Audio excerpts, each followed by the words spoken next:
So, does Final Fantasy IV still hold up in 2023? Let's find out.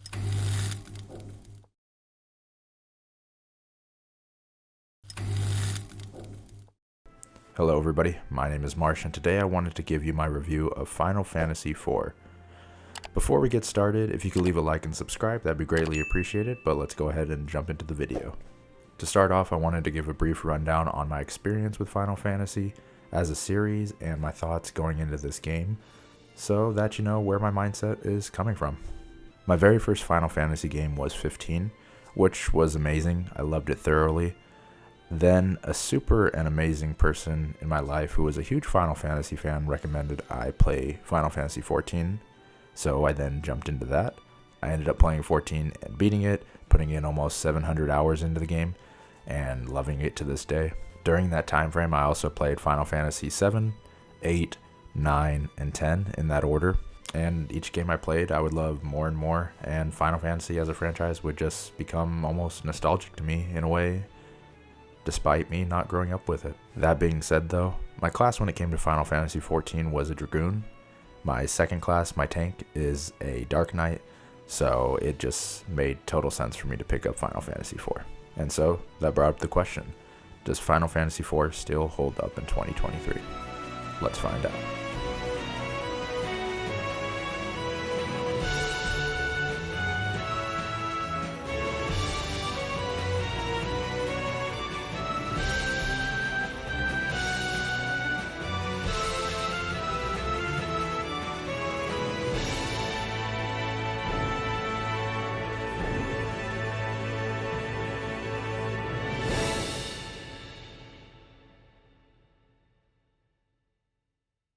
Now, going into this game, I didn't have the highest of expectations, to be honest. Not because I didn't think that it would be good, but more because I heard from others that the early Final Fantasy games aren't really as good as the ones that I have already played. They also told me that a lot of these early games were more meant to establish the themes that go throughout the entire franchise, and they were figuring out how to tell a Final Fantasy story. Of course, I had to put this to the test and decide this for myself. Now, in terms of the version of the game that I played, I chose the Steam port of the DS remake.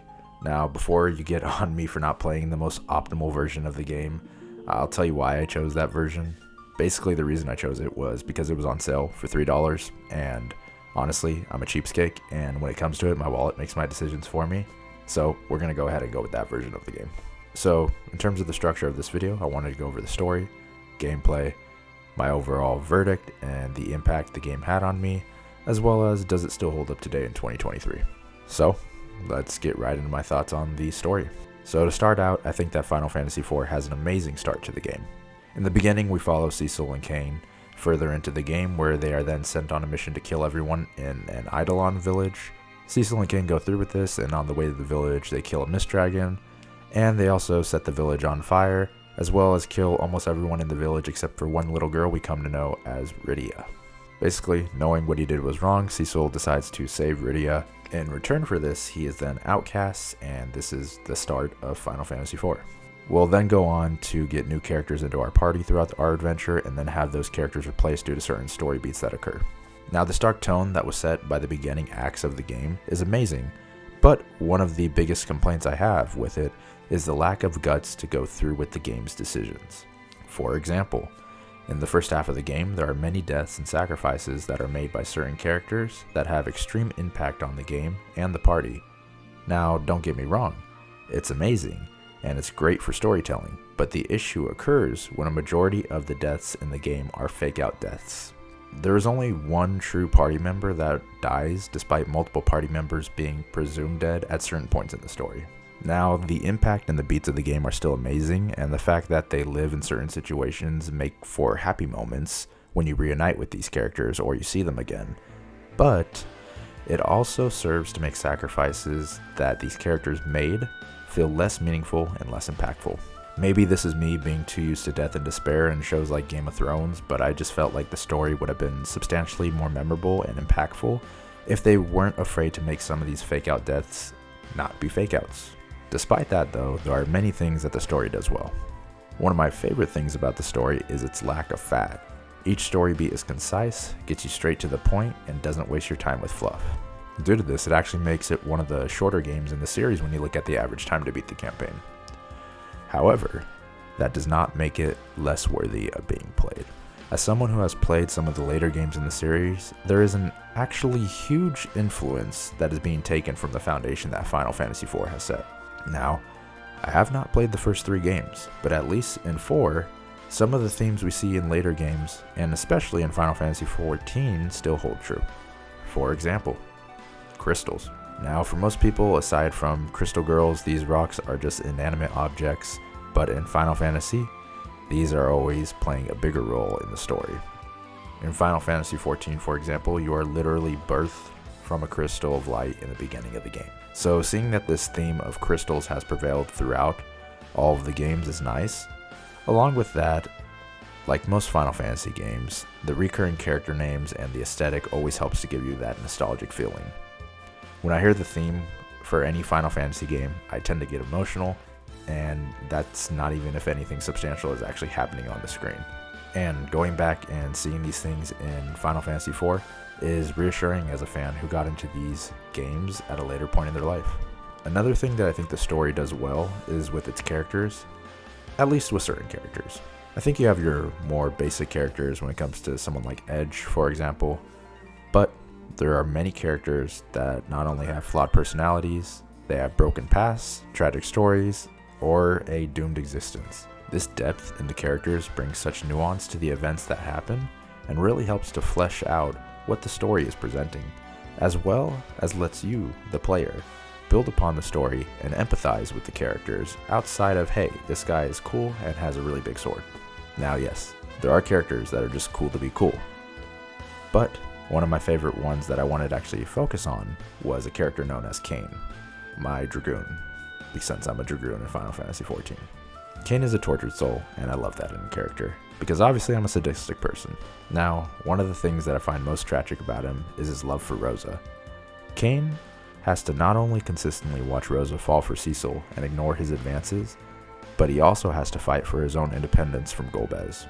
Now, if the story wanted to be basic, they could have had Kain turn evil, fight Cecil, and try to win over Rosa like some Anakin Skywalker shit, but they didn't. They showed that he's a good friend to Cecil and will not get in his way of their love. Instead, he will stand by Rosa, the woman he loves, and stand by Cecil, his best friend, no matter how much watching them kills him. It's a good change from the friends to enemies arc, and actually an innovative choice to take, especially considering when the game was written.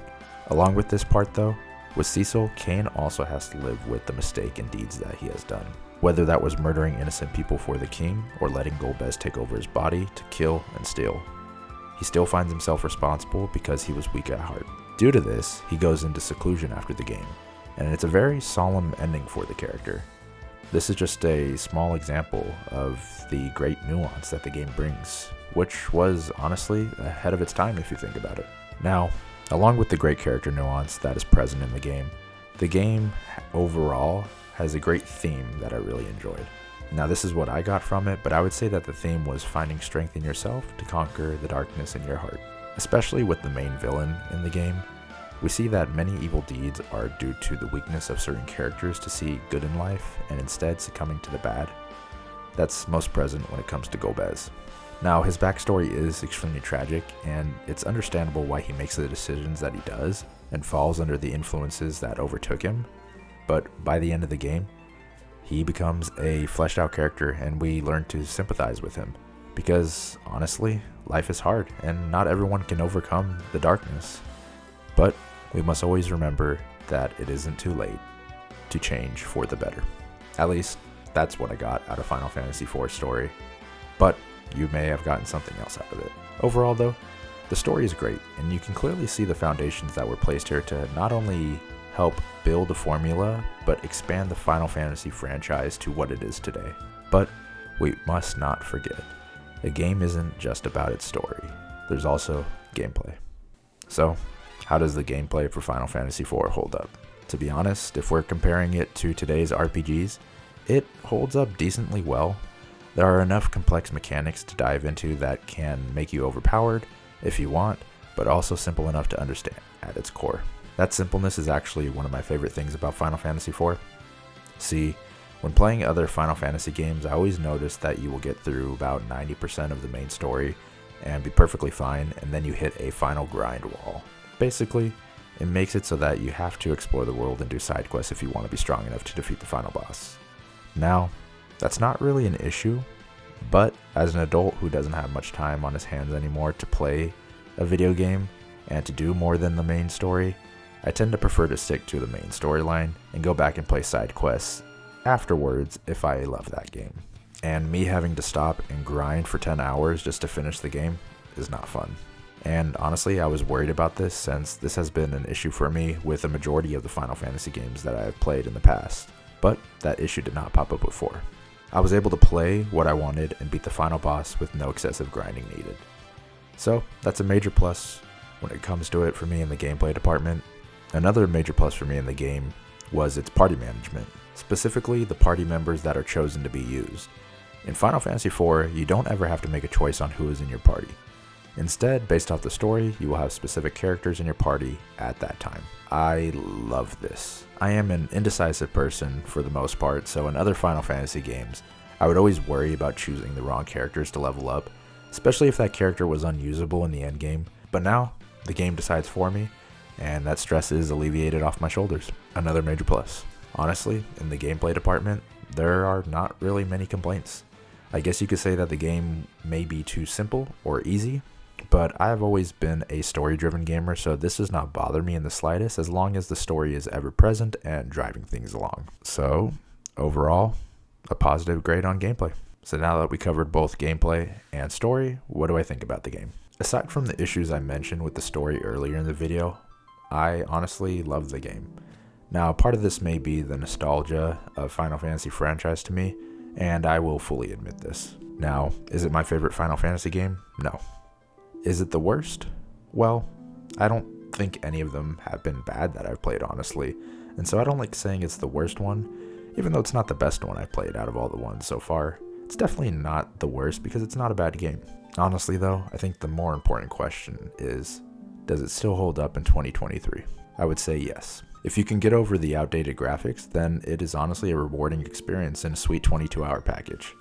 Now, I wouldn't say you should necessarily prioritize this game over other games, but what I would say is if, like me, you have played a few of the newer games and you want to dip your toes into the original ones, it's a safe one to do with Final Fantasy IV. If you already love the franchise, you will enjoy this game thoroughly. And if you have never played a Final Fantasy game, I don't think it would be a horrible one to start with either.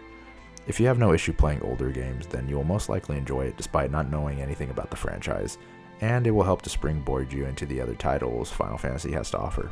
So, those are my overall thoughts about the game. If you can leave a like and subscribe, and also share this video if you liked it, that'd be greatly appreciated. Feel free to let me know in the comments below though what you thought about Final Fantasy IV if you have played it. If there are any other games you'd like me to review as well, feel free to let me know, and I would be more than happy to take a look into them. Other than that though, thank you for watching, have an amazing day, and I hope to see you guys next time. Bye bye.